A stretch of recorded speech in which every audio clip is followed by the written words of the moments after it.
Hello and welcome to this webinar. Thank you for joining us this evening. I'm Morag Williamson. I'm convener of Yes for EU.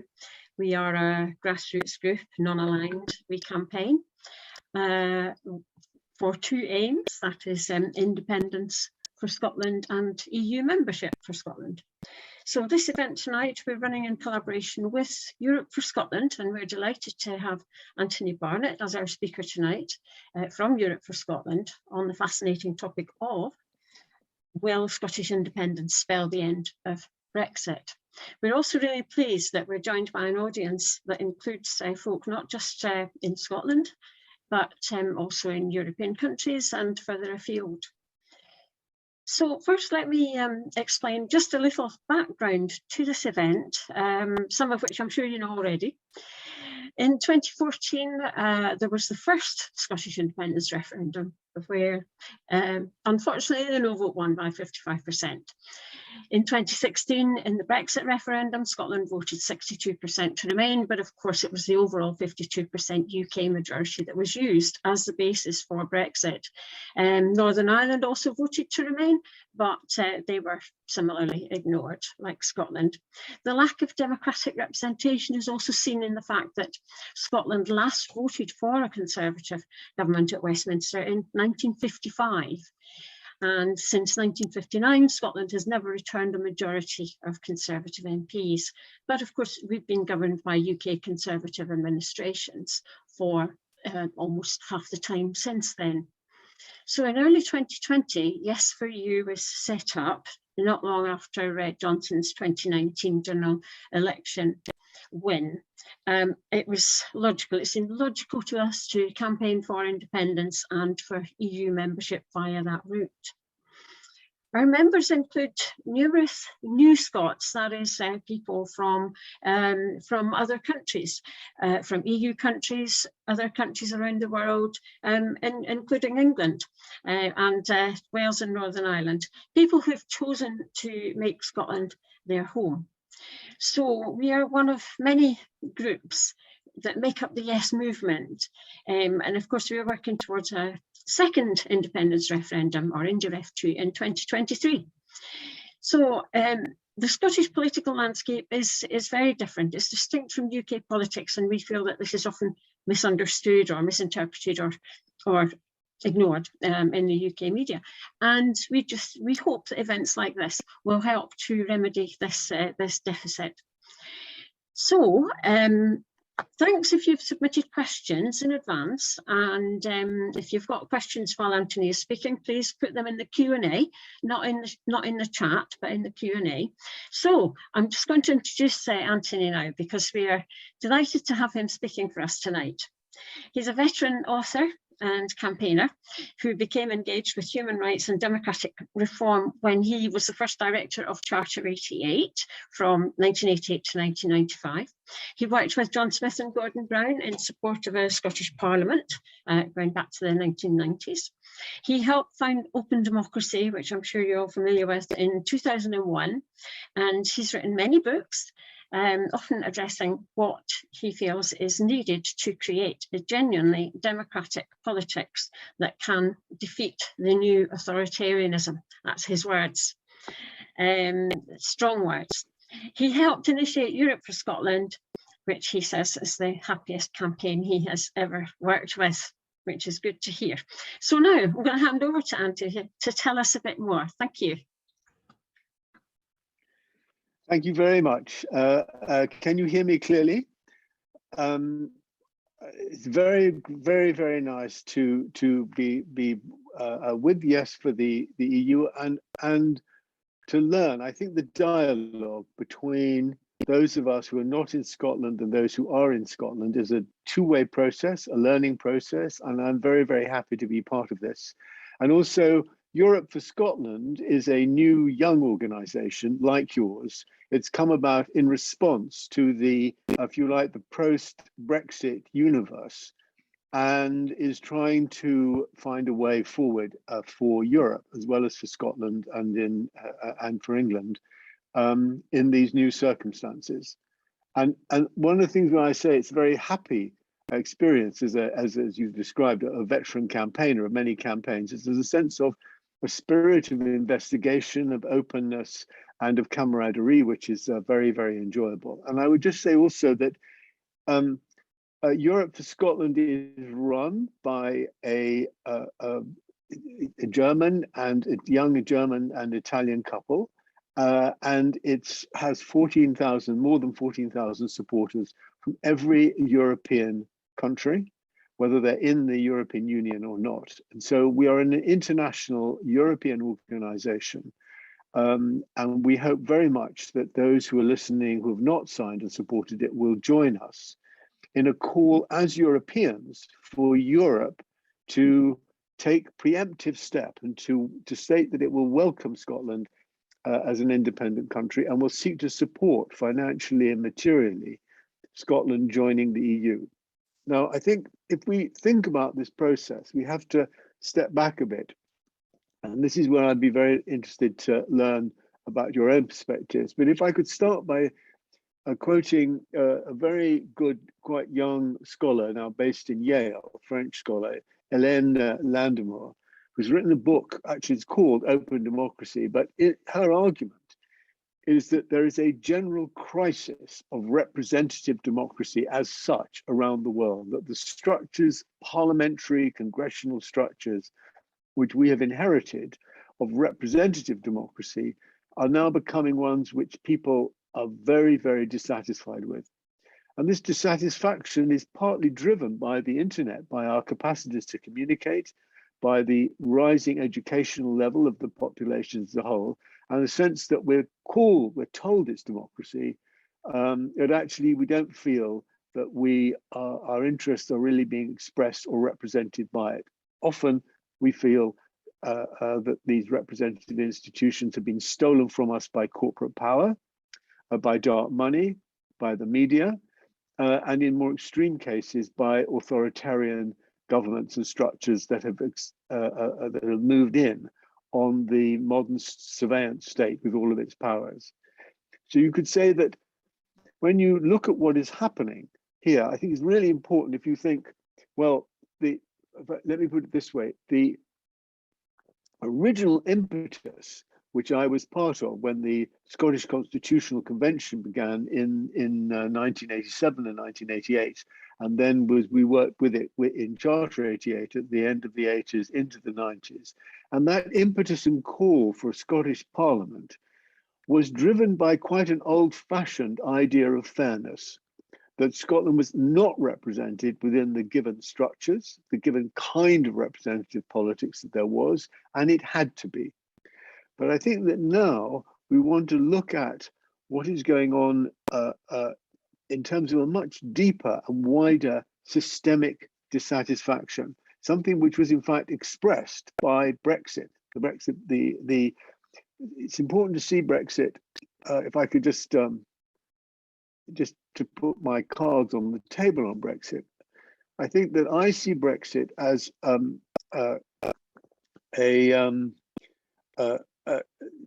the image that I have of it is of a supernova. Now, supernova, when a great star dies, there is this enormous explosion of energy which lights up the universe, and then it collapses into a black hole. And I think the great star of Britain, the great star of what was the United Kingdom of Great Britain and Northern Ireland, let out this democratic, I want to insist on that point, impulse driven from the English outside London voted by an 11% majority, where they weren't just a manipulated viewpoint. The English let out this great democratic protest, and now the whole structure of Great Britain is drawing us in, sort of sucking us in with a very dark, negative gravity, which is almost impossible to escape from. And I think part of the dissatisfaction, you can see it with the row over the Northern Ireland Protocol, the fact that Brexit isn't working, the fact that we've got a prime minister who everybody knows is a complete charlatan, the sense of disintegration that's happening. All of these are consequences of this process, this larger process of collapse.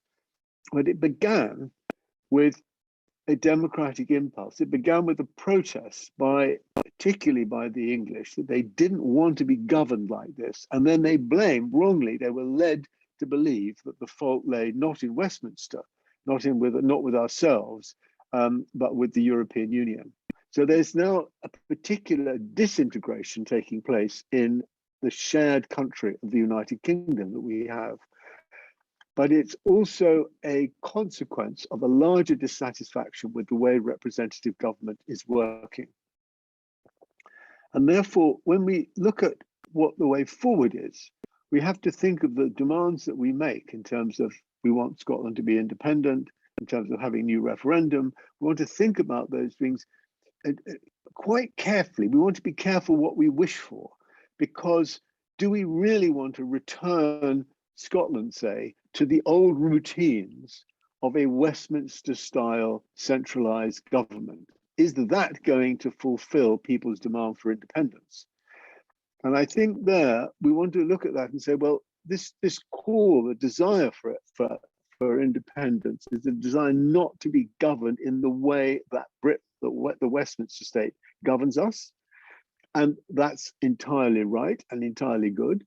But if it is, we have to think about, well, in what way should we be governed if we are to leave the Westminster state? And this is a question for us in England. I am an Englishman, and for those of us who are in Wales or those of us who are in Northern Ireland, are we simply seeking to reproduce on a smaller scale or on a different scale the kind of government that we have been used to? And my answer to that is no.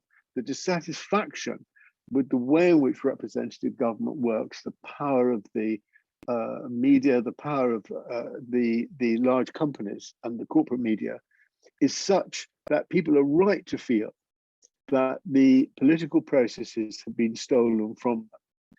So we want to think in terms of a much larger, more generous context, that the desire for independence is a desire for a much more profound and interesting forms of self-government and of self-realization. And the processes, people say, well, that's not practical.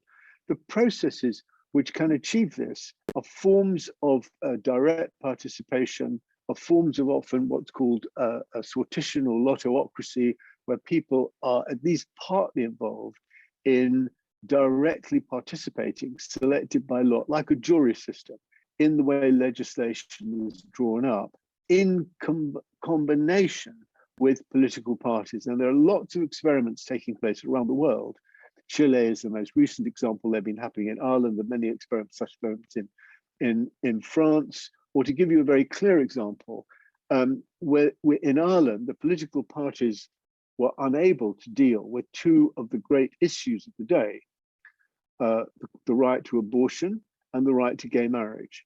But they had, because there was a so to speak, a hung parliament, in a hung political process, post-election political process in Dublin, they set up a citizens process where a cross-section of the population came together to deliberate, and then that process proposed the referendums on the right to gay marriage and the right to abortion.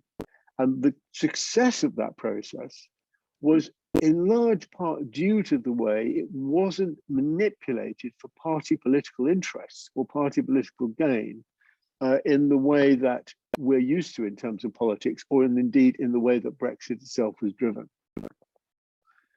So I think that when we're talking about independence of Scotland, we want to be thinking in a very generous framework. And that generous framework brings us to the question of Europe. And a central issue here is, how can we be independent and be part of Europe? And one answer to that, simple, it's a rhetorical answer, is look at Ukraine. We have at the moment, this is one of the great embarrassments of Anglo-British politics, that they're saying we want victory. We are a popular, Boris Johnson, popular figure in the Ukraine, and we want to support the Ukraine. I support the Ukraine. The Ukraine calls to the hilt in terms of defeating Putin. But the Ukraine sees it's becoming a self-governing and mature country as meaning membership of the European Union. So we want to be able to confront this question, and I think confront it quite deeply and strongly. And that is that today, to be independent is also to share a relationship with others. There is this idea, which is particularly prone in imperial states, and you can see it now with what Putin is saying in Russia. And it's certainly the same language that you hear from the Brexiteer government in Westminster, is the idea that independence means sovereignty, and sovereignty means that nobody can tell you what to do. Sovereignty is a kind of pure and absolute relationship. That's to say, you have power. And that notion of sovereignty, which is a historic notion of sovereignty, is in fact an imperial one. It's one where we make rules, but we don't accept the rules from others. We don't have to obey rules. We can say what we are in command. And independence, if you think of it in human terms, if you think of how we want independence in our own lives, if you think of that in terms of having relationships, being in partnerships, having children, having parents, living with people in the community, independence is not the right to do whatever you want. It is not the right, as mistakenly many believe in the United States, to have a gun. No, to have a gun is to put other people at risk. And we have seen the same process with COVID. And there's a deep understanding across humankind that in order to live well as ourselves, we have to live well with others, and we have to look after others, and therefore we have to exist with and in relationship with others. And this notion of independence has never really been fully integrated into the idea of what it means to be a country. But instinctively, across Europe, people, especially the younger generations, understand that to be French or to be Italian or to be Irish or to be German or to be Belgian or to be a Norwegian, you have to be part of Europe. You need the freedom to travel across Europe. Is a way of enhancing and increasing your identity. It's a way of becoming more fully yourself. It's something which the Irish, a particularly strong example and a very important one for Scotland, well understood from their process of coming out. As they joined the European Union, they came out from under the oppressive influence of being dominated by Westminster. Although it was independent, their currency was still controlled by the pound, and joining the euro made them as free and independent a country as Ireland could possibly be, given its relatively small size. So the notion that you have to say, as many in Scotland, I think, on the left still do, well, you know, we've got to become independent and then we will decide whether or not Europe is suitable context for us. I think this is very mistaken. And I take the view, which was originally argued for by Tom Nairn in the 1970s, who was a colleague then and a very good friend of mine, and also paradoxically was very influential on Gordon Brown, which is that independence for a nation means joining with and becoming part of a larger union. Gordon Brown sees that larger union as being Britain, but the argument that he uses for saying that Scotland has to be part of Britain was in fact one developed by Tom Nairn, who said that Scottish independence was not about isolation, but about becoming part of the European Union. Now, what would be the consequences? Why should I, as an Englishman, be very keen to press this argument on you? And there is an answer which is there in the title of this talk. The question that those of us who are English have to confront in the democratic question we have to confront over Brexit is this: how do we get out of it? How do we reverse the black gravity, the dark gravity of the collapse of the great British supernova? How do we get back our own sense of democracy and our sense of ourselves and escape the kind of disintegrative insanity of being governed by people like Boris Johnson and the media that put him into office or helped put him into office. And I think we have to be able to say to our own, to ourselves, I have to, as an Englishman, I have to be able to say to my compatriots, not, oh, we just got to reverse it, but this is a brave, bold, but reckless decision, and it was wrong. There's nothing wrong with making mistakes. We all make mistakes, but you have to be able to recognize that mistake. You have to be able to reverse the process, and reverse it in full democratic spirit, not by saying it was a manipulated or it wasn't a real decision or we were tricked, but to take it, in its full feeling. And this now poses a question which I would like to put in this way. The United Kingdom is a multinational entity without a codified constitution. It has a constitution, has a very ancient constitution, and one of the more flexible and successful ones. But it's now seeking, if you like, to preserve that constitutional order. By becoming part of the European Union, it joined an even larger multinational entity, which is seeking to constitutionalize itself, to find out what its rules and regulations should be. And you just need to stand back and say, well, obviously, a historic multinational entity without the safeguards of its own written constitution, placed inside an even larger multinational entity that is working hard at trying to write down what its rules are, such that that first one is bound to be threatened by membership of the second. The answer to that, which we argued for very strongly in the 1990s, was that Britain should have its own democratic codified constitution, that Britain should become a full-hearted European country. And that failed. It failed partly because of Blair and the group around Blair, Mandelson. They were pro-European, but they wanted also to be even more pro-American. And they wanted to use they helped to break the culture of the old constitutional order, but they wanted then out of those ruins to be able to govern without restraint.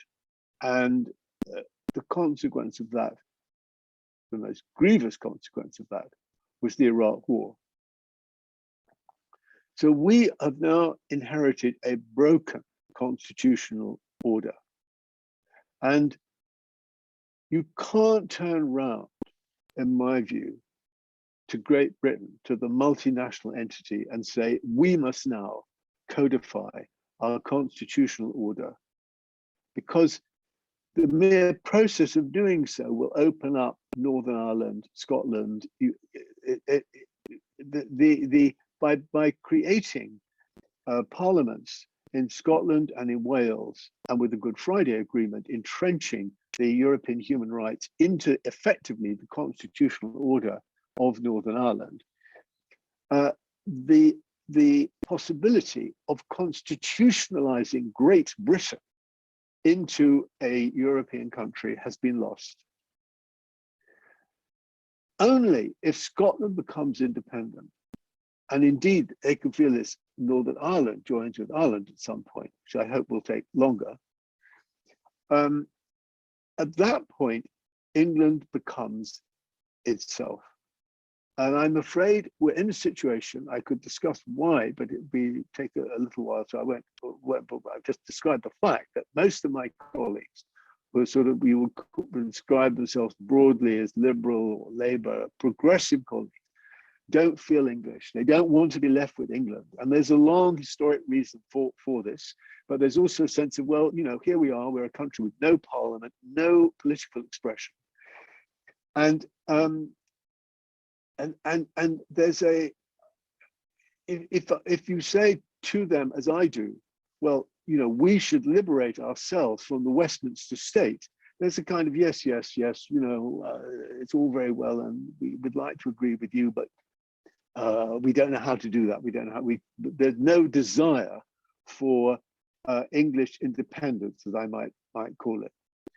So I'm afraid that it's up to you in Scotland to help us in the most profound and important way possible, because once Scotland is independent, that's it for the great British project. That's what will stop and reverse the Brexit narrative. And at that point, I'm confident that the English will be we English, who've got many very powerful traditions and strong traditions, you know, from going back to Milton and Shelley, of a kind of quiet republicanism and of a decentralizing desire. And we will be able to become England. And if you are England in the European Union, then this will take us back into the European Union in the same way that our fellow countries see that this is the way to fully gain their independence. But therefore, the end of Brexit, in the whole sense of across all of the countries of the United Kingdom, is now integrally connected to the need for Scottish independence and Welsh independence, which I think will follow, and the unification of Ireland in due course. And Europe, and I think this is the point I perhaps should end on, and then we can open up for lots of questions. I hope I've been provocative enough to generate lots of questions.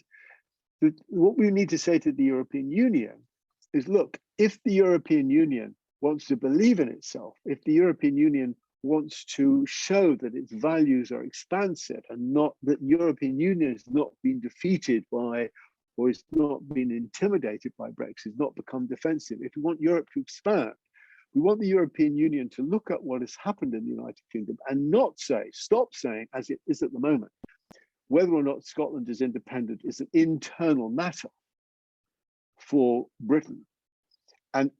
But when Scotland becomes independent, if that's what it chooses, then the European Union will look favorably upon this. We want to say to the European Union, no. Europe should be taking the initiative. Europe should be saying, of course, we want Scotland to freely choose to join us. And of course, there will be specific costs involved in Europe in leaving Great Britain and Northern Ireland, leaving the Union, and we will subsidize. We have a great solidarity fund of over 750 billion euros. Europe will take measures so that this step, Scottish people can take this step with confidence that independence in Europe is there for them. This is a single coherent decision. A democratic one. It has to be still a decision of the Scottish people, but one that the Europeans will be calling for. And what Europe for Scotland is doing is after making a letter during the call for this, which was translated into all the European languages, got support from leading Europeans in every European country. What happened is the response was so strong that we have set up, Andrea and Nina are working have set up what we're calling ambassadors for Europe for Scotland. And these ambassadors, there are at least 50. There are groups of them in France and in Germany. They're meeting independently, and they're lobbying groups, for example, in Brussels, and they're working to work out how they can push forward culturally, intellectually, politically, the case for insisting that Europe shifts its policy and invites the people of Scotland to rejoin and sees Scotland as exceptional because it was a full member of the European Union for 47 years. And we're going to have an event on the 23rd, on the 6th anniversary of Brexit, on the 23rd of June. I think there'll be a poster for it coming up, where ambassadors, it will be moderated by Leslie Riddick in Scotland, and ambassadors from across Europe will be talking to you in Scotland. And what I found in this process, which is very interesting, is when I'm talking with Europeans, very often they say, of course, I support Scotland doing this, but I want to hear it from Scotland. I want to hear the Scots calling out to us. And if I may end on this last point, it's quite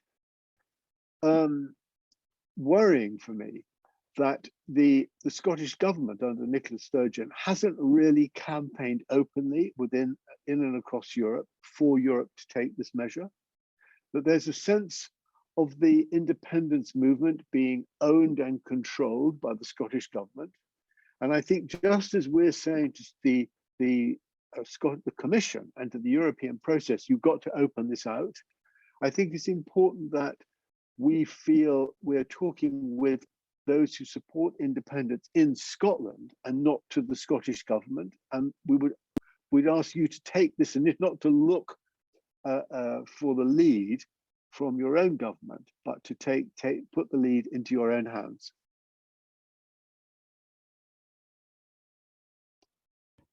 Thank you. Anthony, thank you very much. Got us off to a cracking start there with those opening remarks. Thank you very much. So, quick reminder to people: please put your questions in the Q&A. Anthony mentioned an event on June the 23rd. We'll give you some details on that at the close of the session tonight. So let me get the questions started, and as usual at our events, we'll do a bit of a double act, me and Leslie, one of my colleagues. So let's start with a relatively easy one, I think. You talked in your opening remarks of a crisis in representative democracy around the world, and you justified your viewpoint quite strongly, I think. But does your view also apply to the devolved parliaments of Scotland, Wales, and Northern Ireland? Or do you think people's experience of those democracies is different? Broadly speaking, from what I know, it's a very good question. It does. I think there's different. What's interesting is in Wales, the parliament is a coalition, an active coalition between the Welsh Labour Party and the Greens, and they're now putting through, they're enlarging their numbers, and they're putting through an improved, what they hope will be, an improved version of proportional representation. So there is a sense I'm getting in Wales that people are feeling that the Welsh Parliament is seeking active devolving of power. And I get the impression, you will know better than I do, that the opposite is the case in Scotland. And I do definitely get the feeling, I'd be very interested to know what you think, that an over-centralisation is taking place, a political over-centralisation is taking place in Scotland. And I would like, this is just speaking personally, you to hear it from the Mayor of Dundee and the Mayor of Edinburgh, the Mayor of Glasgow, you know, to be going out into Europe and campaigning for Scottish independence themselves, in the way that the Mayor of London can actually create a different relationship to European cities apart from the government. And I don't think you do have mayors in these great cities. I think I get the feeling, on the contrary, that the political that the movement since Brexit has been more of a concentration onto the central government rather than that sense of active devolution and of letting go from the centre.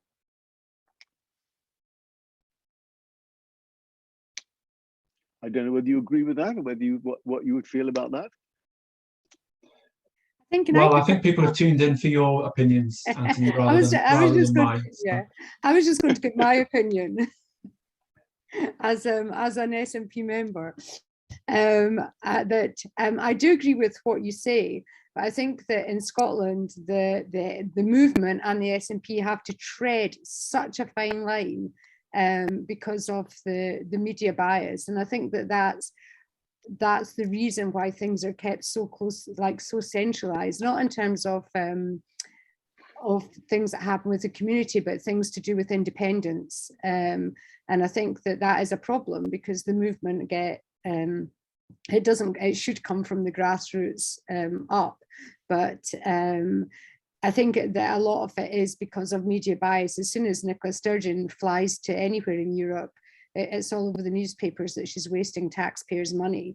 So can you imagine if the mayors of every city in Scotland went, then, you know, there would be a very big backlash. So it's very difficult, I think, from that respect.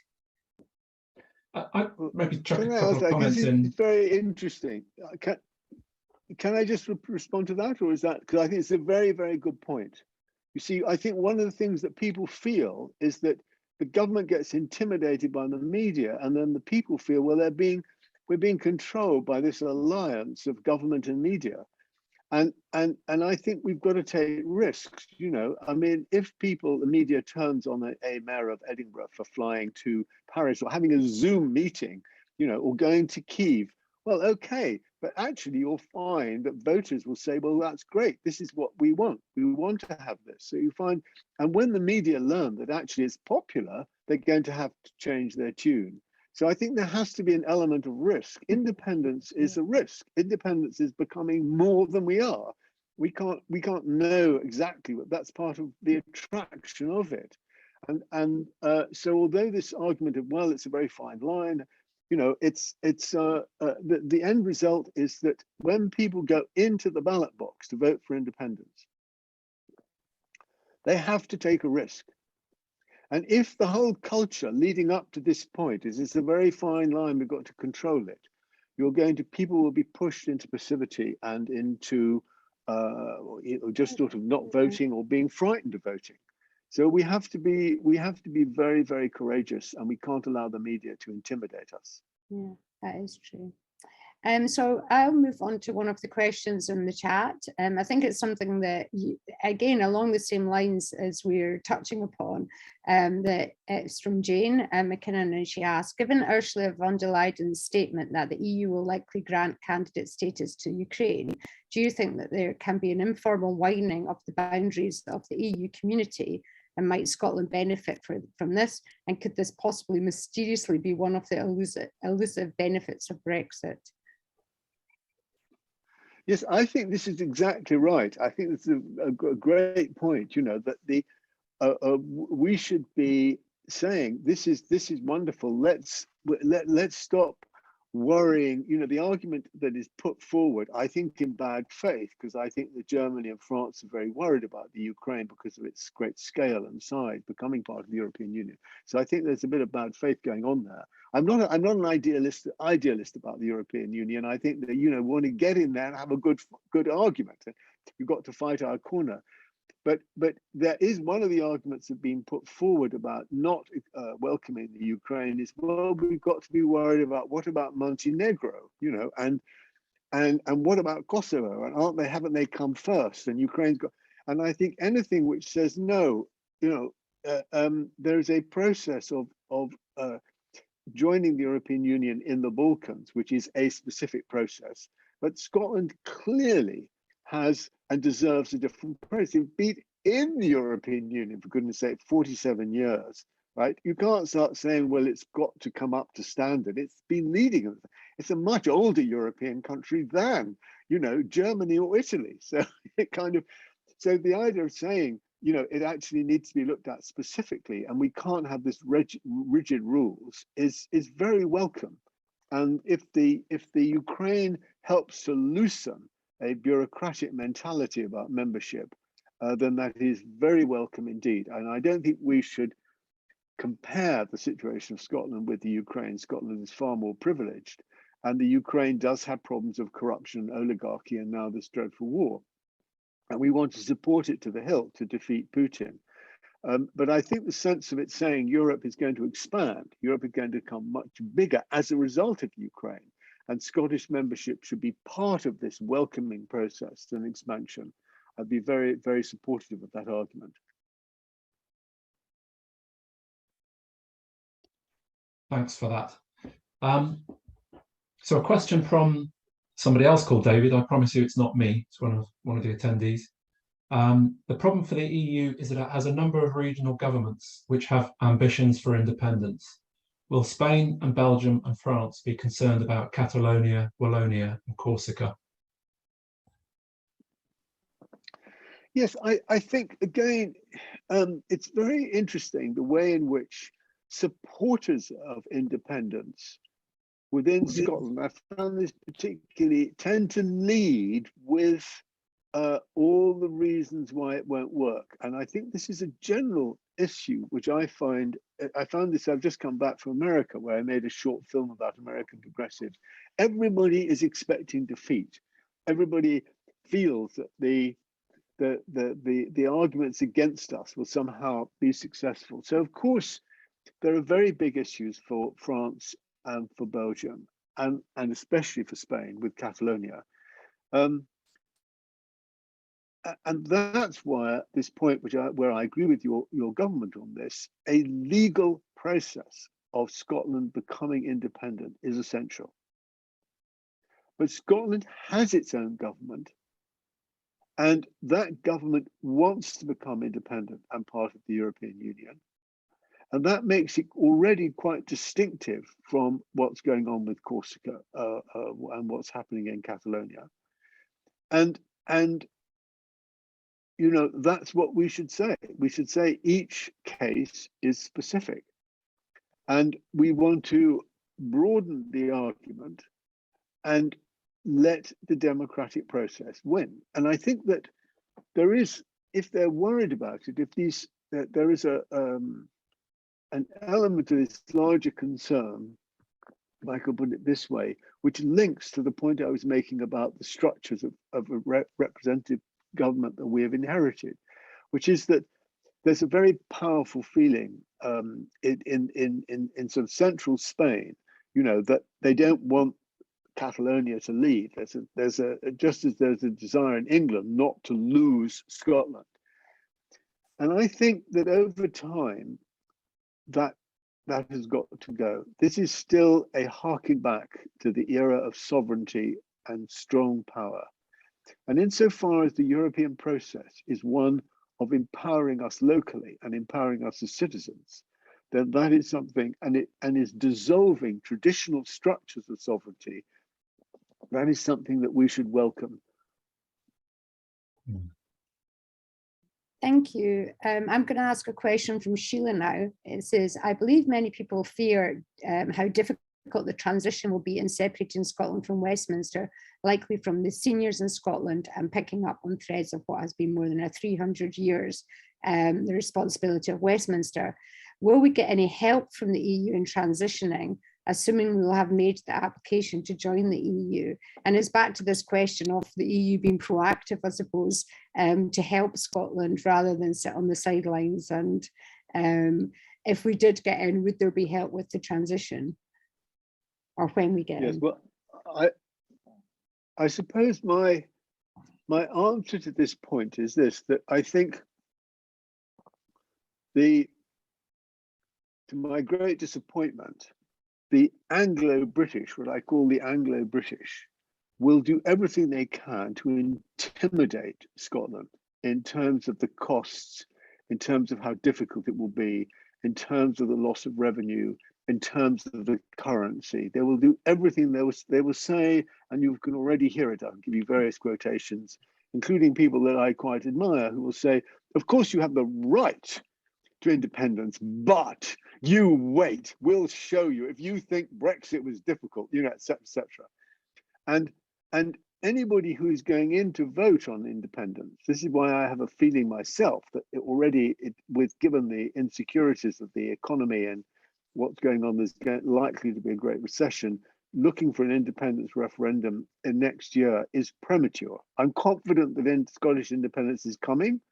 I can wait for it to come. I want the referendum to be successful. That's more important than having it immediately. But I think that in these circumstances of a world that is in turmoil, and there are all these anxieties, people are rightly concerned and worried and anxious about what this decision will entail. And to go into the ballot box on independence, to have a referendum on it where you don't know what the European Union is going to do, where the Anglo-British are banging away, saying they're going to screw you, they're going to punish you, they're going to treat you like Macedonia, you know, you daren't do it, and we're going to make sure that they really is painful. You're going to be frightened of that decision. This is a big decision. It's going to affect your livelihood, it's going to affect your income, it's going to affect your access to your markets, etc. And so, you know, I think the European Union has to say, if we're going to have a successful referendum, we're there for you. We've got your back. You know, there is a 20 billion euro fund to cover the transition costs. This is how we're going to secure the currency. There is going to be a process. It's a free decision, but Europe is free to say in advance that we want, and I speak here as a European, deprived of my technical European status by Brexit, but my heart is European. And I say, we need to say, we want you to be part of Europe. We want a Europe which wants the values and the nature and the culture of Scotland to be part of our history. And this is what we will do to make sure that it can be done. And I think that's an essential part of the process. And the European Union, can the European Union afford it? Of course it can. This will be a great prize for us in Europe. It will be a great prize for the whole culture and the values of Europe if we do this. And let me add one point, because this question of conditionality has come up. The question of conditionality, which I support vis-a-vis the countries in the Balkans or with the Ukraine, are democratic questions of how corrupt is your political system, how fair is your electoral system, how stable is the rule of law, how integrated are your institutions which can uphold the European processes. So I think the economic conditions, for example, that I think the European Union imposed on Croatia, I think were punitive, and I'm opposed to those. And I certainly don't think they should be. Those are the age of austerity, and I don't think they have either relevance or effectiveness now. So I'm not for not having conditionality, but on those issues, Scotland is, is probably well ahead of Germany, to be honest, because the amount of corruption not in Germany coming out of Germany, as we're now seeing with the German relationship with Russia, is quite a lot of stuff going on there. So I don't think there's any question of Scotland fully qualifying in terms of European values and democratic conditionality. Absolutely. Thank you for that. So a question from one of our members, Gareth. He writes, on the issue of coming together and seeking reconciliation, how can we plan ahead so that in the event of a yes vote in Scotland then rejoining the EU, that we help others feel included, in particular those who voted no and leave will feel utterly alienated from Scottish democracy? So who would be utterly alien to Scottish? Those who voted no to independence, people who against, vote no to independence and who voted for Brexit. So we're talking about a minority of people in Scotland, but it's a sizable minority. Right. So there's a sizable minority whose feeling for independence would they want independence from Britain and from the EU? Are you talking about that? No, I think what Gareth means is that constituency of people, that demographic who are against independence but pro-Brexit. So they want to be part of the United Kingdom and they don't want to be part of the EU. Right. And are then confronted with a world in which Scotland is independent and does apply to join the EU. Well, my immediate response to this, and I'm very sympathetic to this, is one thing that I would emphasize is that independence of Scotland, and therefore the independence of England from the Westminster state, because a constitutional process will immediately be triggered in England to sort ourselves out in the case of Scottish independence, will not mean the end of Britishness. I think that Britishness as a cultural identity is going to actually flourish if the clammy hands of the Westminster Philistinism is lifted from it. I think, for example, you've seen this very in a very interesting way in Ireland, where the Irish said, look, actually we welcome the Queen. The Queen came after the Good Friday Agreement, and there was a sense of we are at home with Britain. We are at home. Our poetry, our literature, the English poetry, English literature, as you might call it, is in fact deeply influenced by Irish culture, just as it is by Scottish culture. And I think that cultural sense of the British inheritance and the British tradition and the intermingling of the nations, not only of the United Kingdom and of Ireland, but also, if you might say, of West Indies, of India, of African countries, and so on. I think this is going to grow. You know, the Visegrad Four, until the Ukraine, were a body of influence inside the European Union. And I think that if England, Wales, Scotland, and Ireland are all members of the European Union, then there will be an equivalent. There will be a kind of British Four. So I don't see in any way at all that we will not be living and cooperating with each other. I think the way in which we will live and cooperate with each other will be greatly enhanced and improved by independence. So that's the first thing that I would say, that you don't need to fear the loss of Britishness by supporting independence. And if there is independence, one of our first things to do is to ensure that these feelings of Britishness are recognized and are not turned against. And in England, this is a particular, I would add this point, that many in the immigrant communities, very large immigrant communities in England, certainly feel British as well as English. Reluctantly, they may accept English status, but also part of their own legacy and heritage is a British one. So this recognition of Britishness is very important in terms of multicultural pluralism. Thank you. This is a question for David Gow, and it's one that I was actually particularly interested in as well, and it's about the sort of centralisation of democracy. So it's saying that recent Scottish experience with new forms of democracy aren't promising, that they had the Citizens' Assembly on the country's future, and it was a non-event. So we have a hugely centralised government with little power devolved to MSPs or Holyrood committees compared to even Westminster.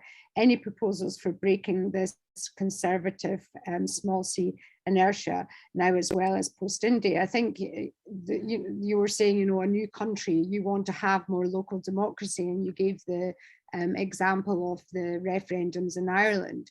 And how do you go about breaking that centralised control?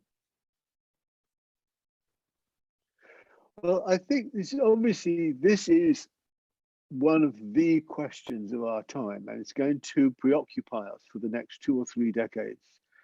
And a learning process is necessary for deliberation, because it means that the way in which we take decisions and our capacity to listen as well as express our viewpoint, we've got to develop and learn that. And if you look at social media, the culture of bullying, there's this odd mixture that there's a greater understanding of deliberation, a greater understanding of solidarity, and also an intensification of antagonism and bullying, particularly pumped by the authoritarian right and authoritarians in general, whether they're right or left wing, but and also by dark money.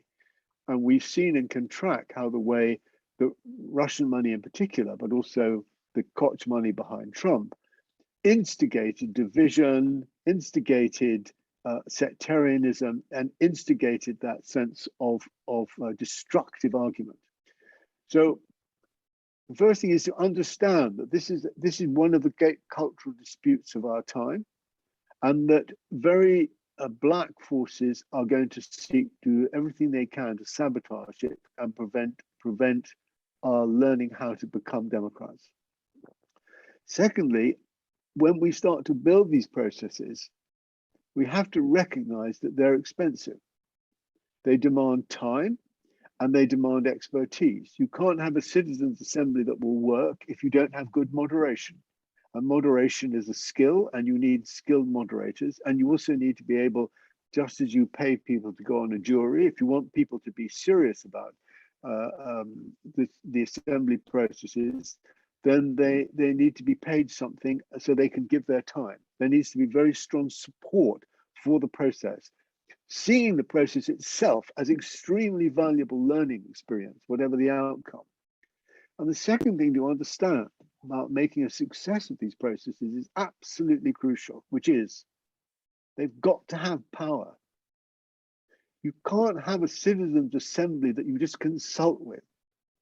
Well, we're going to have a citizens' assembly. You tell us what you think. That's all very well. We'll tap you on the back. And so what's the outcome, right? The jury works as a process based on sortition, based on selection by lot, because the jury takes a decision. The moment you put regular people in a room and say, this is the power that you are now going to exercise, they will be serious.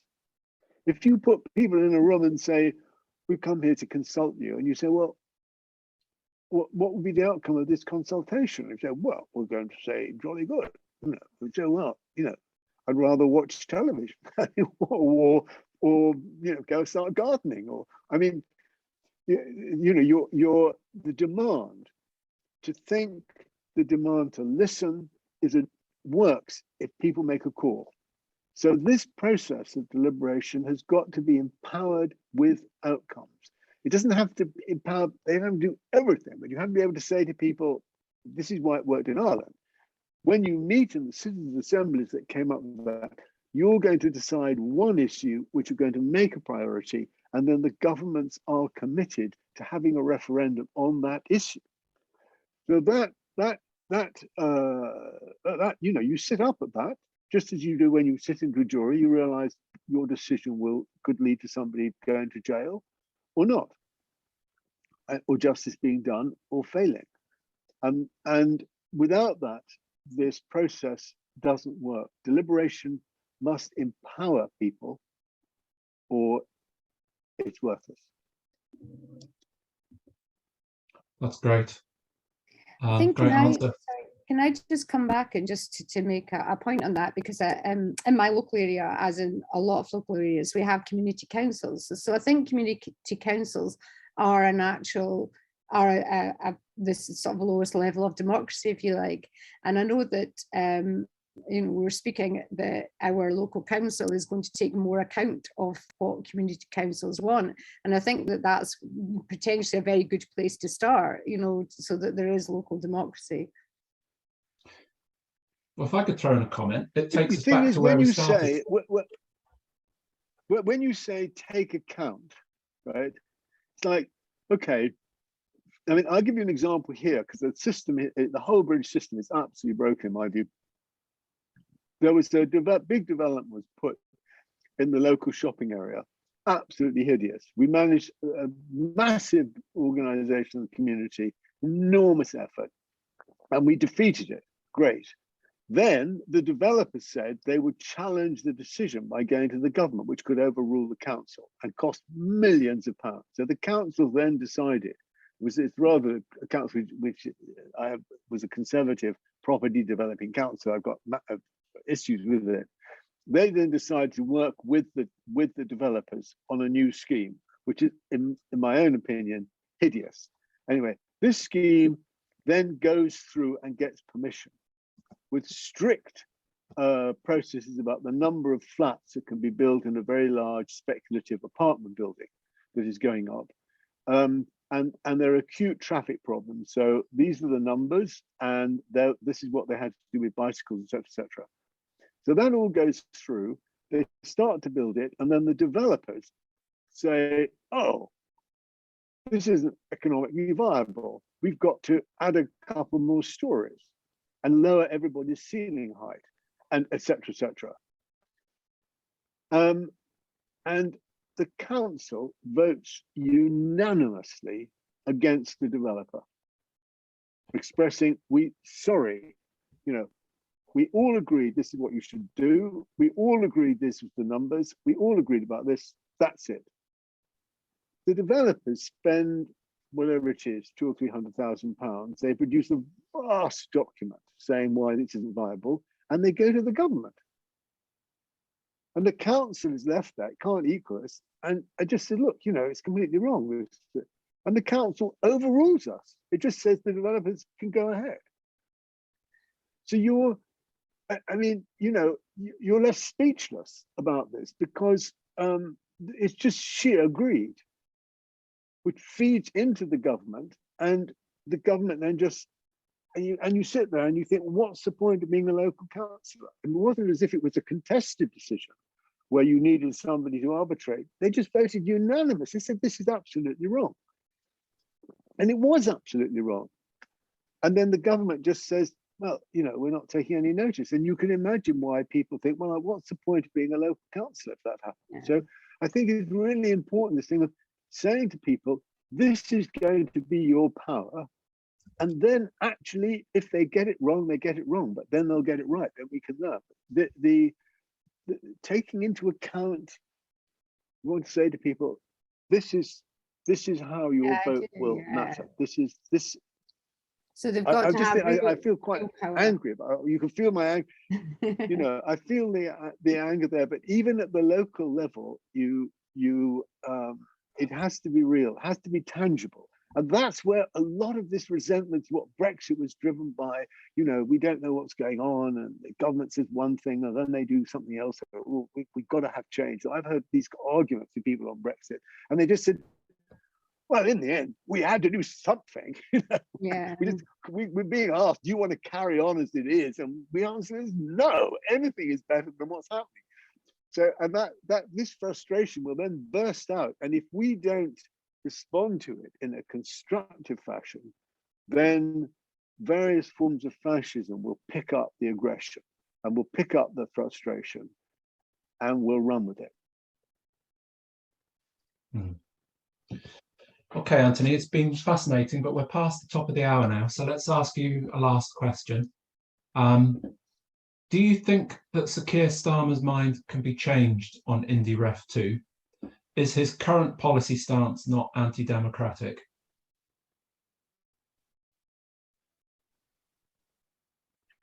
No, I'm afraid I don't think he can. And the reason is, it's very sad. My impression is that Starmer is a very good administrator, but he completely lacks political imagination. And he has taken a decision which is wholly and strategically completely mistaken, to seek to go back to, if you like, the era of Blairism. You know, he's being advised by Peter Mandelson. He's being advised by the people that are saying you've got to get rid of the left, you've got to drive out the left. He's moving towards trying to return politics to what he regarded as normal, sensible, administrative politics. And this is completely and utterly mistaken.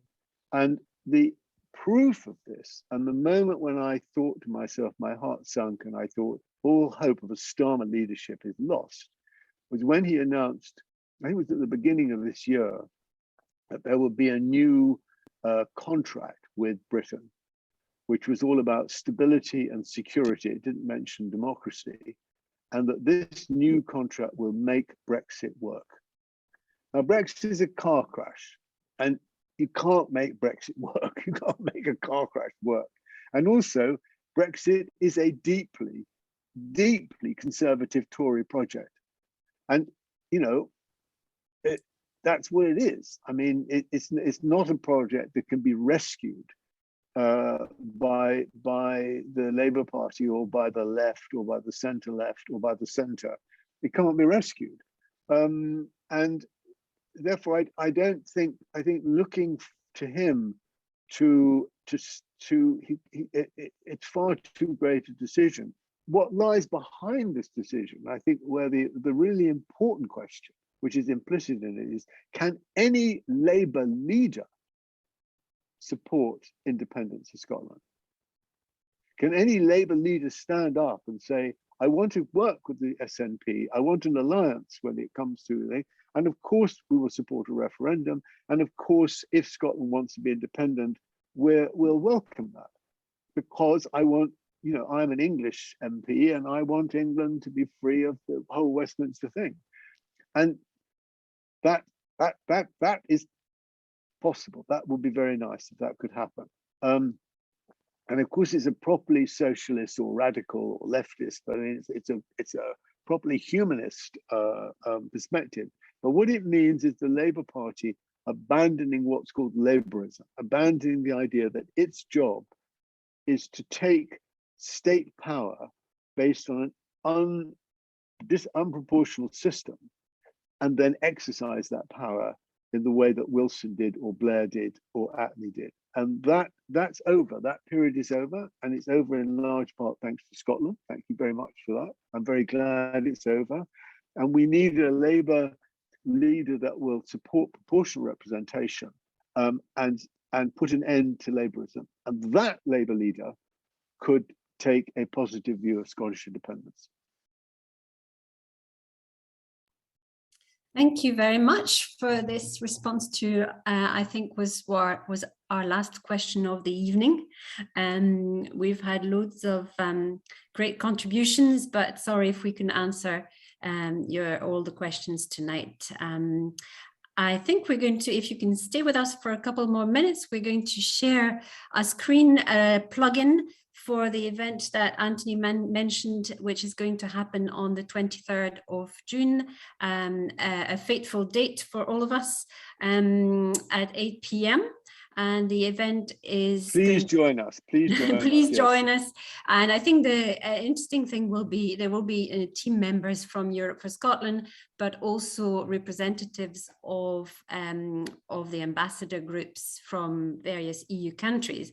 And they will tell us why they are, they are devoting their time, they're volunteering to work for Europe for Scotland in their own time, why they are doing it, and what actions they are planning in the various EU countries to help the cause. So I think it will be really interesting. So please join us for that. And the last slide, we're going to share more details of our two campaigning organizations. So on the left, Yes for EU, if you go to our website, you'll find lots of useful information and also a link to join us as members. If you support Scottish independence and EU membership, please consider joining us and or donating to further our campaign. And then on the right, we've got the Europe for Scotland website with the petition that has been signed by about 14,000 people already, but we need it to grow. So please help us grow it and sign it and share it amongst friends and families and family, etc. So these are the two websites, and I'd like to thank you all very much for watching tonight, for taking part, and I am sure you will all join me in thanking Anthony very, very, very much for his time and his very fascinating, fascinating talk and thought-provoking ideas for tonight. So thank you very much, Anthony. It's been great to have you here with us tonight. Thank you all. Thanks a lot. Okay, thanks everyone. Very much. Bye-bye. Bye. Thank you. Bye.